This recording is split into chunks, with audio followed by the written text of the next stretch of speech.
Guess what? Oh, it's a red. This is Law & Order SVU Season 4, Episode 18. Desperate. We open up and we're in a desperate scene in an apartment complex. Fire department's running in and some old lady's knocking on a door. Hollering to a little boy named Mikey on the other side. The firemen take over. Mikey, stand back as far away from the door as you can. Boom, they get in. And we see smoke coming from a pot on the stove. Mikey, where are you? There's a little boy. He's covered in blood. The kid's injured. There's also a woman in the next room. 1045, code 2. Now we jump to the hospital and Benson and Stabler are just getting there. Mom is critical, major head trauma and genital trauma. Shows that she was raped and sodomized. Is she gonna make it? We don't know. Well, how's the little boy? Guess what? He's got no injuries. All that blood was his mom's. Poor little guy's just sitting curled up in a hospital bed. Benson, who's amazing with kids, goes in to talk to him. Hi, Mikey. My name is Olivia. How old are you? Did you see who hurt your mom?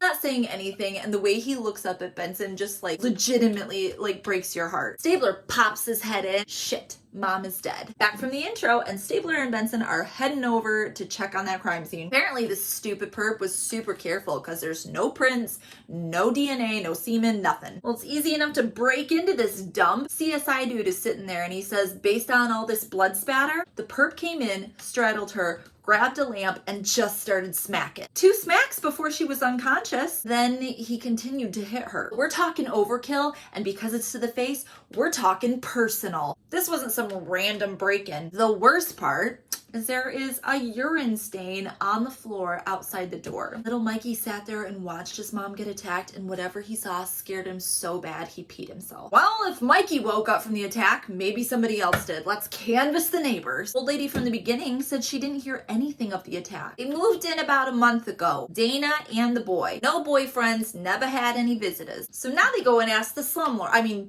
landlord. Yeah, her name was Dana McGuire. But guess what? Douchebag doesn't have any paperwork on her because it was all done off the books. Well, we'll be sure to notify the IRS in case you forget to report that. Yeah, dude, you better give us something better. Fine, she showed me her driver's license and her address was on Central Park West. Never forget, a prime piece of real estate. The guy's gross. We go to the address. Knock, knock. Hey, do you know Dana McGuire? Of course I do. She's my wife. When was the last time you saw your wife? About 5 minutes ago.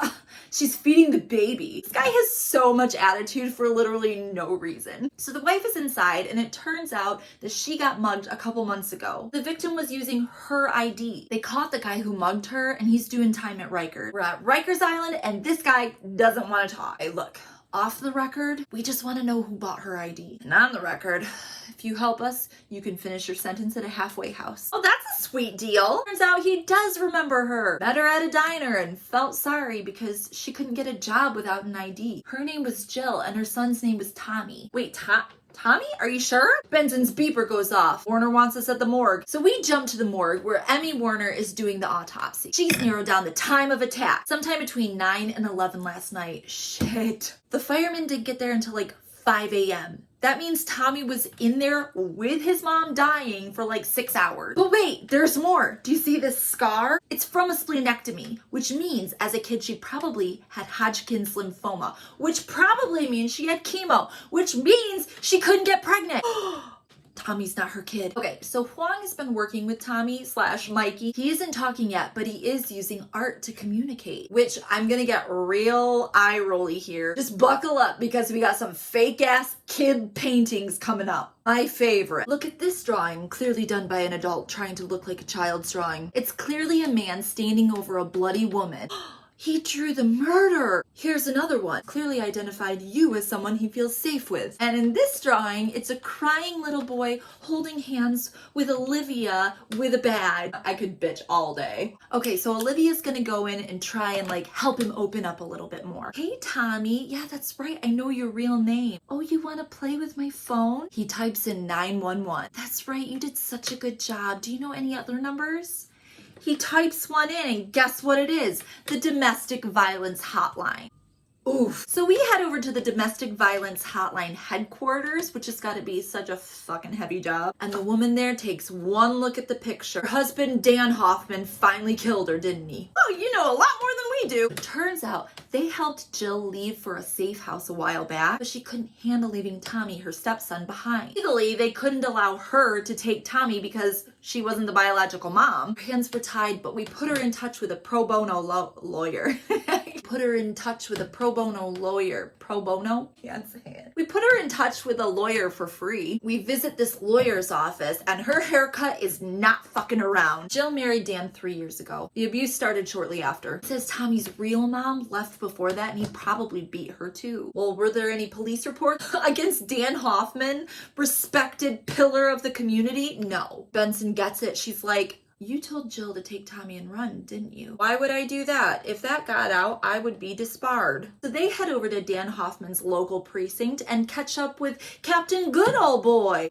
Dan Hoffman? He's my buddy. His wife took Tommy down to Florida for a little vacation. Interesting. Any family problems? Just that tramp of a first wife. Ew. Ran off with another man. So there's a billion pictures in the local newspapers of Dan Hoffman because he's super rich and he's super philanthropic, i.e. couldn't be a wife beater. They get a bunch of these pictures, including some of Kim, the first wife, and they bring them back to Tommy. Do you know who this is, Tommy? Looks up and for the first time speaks. That's my mom. My dad said she ran away because she didn't love us anymore. Classic. Jill came and then she went away, but she came back. She said we were gonna get a new house away from my dad. Oh my gosh, he's gonna spill everything. He's about to tell. But before he does, you hear pounding on the precinct door. Tommy, Tommy! Tommy's face just changes and he says, my dad, busts in yelling for his son. And Juan's like, calm down, you're scaring him. But the shit of it is, they can't do a fucking thing to stop him. And they just watch helplessly as he picks him up and walks out. The music is in all caps. Okay, so that's real bad. But now Cabot is here to bust their chops a little bit. You were playing fast and loose and you got caught. We only delayed notifying the dad for a couple of hours. Well, now he's got a lawyer and he's gonna sue the pants off of everybody. What the fuck? He didn't even file a missing persons report when they went missing. Down to brass tacks. We don't have enough to charge Dan Hoffman with murder. They're gonna get a court order to try and re-interview Tommy, but what they really fucking need is some evidence. So they head over to dick-face Dan Hoffman's house. They are just eating shit. Have our condolences on your wife. Stabler's like, well, I'm a dad and I can't imagine what you're going through. Yeah, feeds right into his ego. It's so easy. Then boom, let's ask him the tough questions. So, why didn't you report your wife missing when they left a month ago? I was trying to protect my wife's reputation, you know. I didn't want anybody to know how emotionally unstable she is, you know, women. Oh, where were you the night of the murder? He pauses for like 5 breaths. I was in the city at a realtor's party. He says 500 of his colleagues can vouch for him that he was there. All right, no problem. We're just gonna go check that shit out. We run into the most realtor of realtor looking women. You sat next to Dan Hoffman at that realtor party? Well, how could I forget? He was so handsome. Okay, is this woman 37 or 68? I cannot tell. Right? Did he stay for the whole thing? He went to the bar. The next time I saw him at the end of the evening, he was all sweaty. I wish he danced like that for me. Okay, so we totally had time to sneak out, commit murder, and get back. Little detour over to Cabot trying to advocate for Tommy to get away from his dumb dad. She doesn't have a solid enough case. Okay, so Dan Hoffman's lawyer is there. She is what happens when Natasha Bedingfield has a baby with Michael Strahan. That is seriously dead on. Seriously, look her up. Anyway, she says that Dan Hoffman's such a good guy. Look at his rich white face. What do we have to do to convince you? Let us interview him. Dan Hoffman's ego is the biggest thing in the room. He sits down with Benson and Stabler and he has all the answers to every question. Benson does the thing where she puts the 2 hands on the table and she's like staring straight at his eyeballs. I'm not buying the loving father act. You broke in, you killed Jill, and Tommy watched. The firefighters hadn't gotten there in time. You would have had your son's blood on your hands too. Hoffman's got a vein popping out in his forehead. You wouldn't dare talk to me like that if you didn't have a badge and a gun. I think he hates women. Walking out of the interview, Benson's like, did you notice something? Dude didn't use Jill or Tommy's names. It was always my wife, my son. Classic batterer. Munch has a lead. There's a bank account that Jill opened under a fake name, and a couple of checks got deposited from Benny's Topless Bar. Suspend the judgment. Let's go talk to Benny. We get to this establishment, and Benny is not there. We do talk to another dancer who brought a pet bird to work. Can you come up on my shoulder? You're my bird. You're my pretend bird. Okay. Not gonna work. Yeah, Jill was a terrible dancer, but the guys in here liked that she looked like June Cleaver. She said about a week ago June had a major freak out. She said she recognized one of the guys from her hometown. We quick check the credit card receipts and find out the guy from her hometown is Mr. Rizzo. All right, Mr. Rizzo, you're quite a big spender at the Topless Bar. Please don't tell my wife. Do you know anything about Dan Hoffman?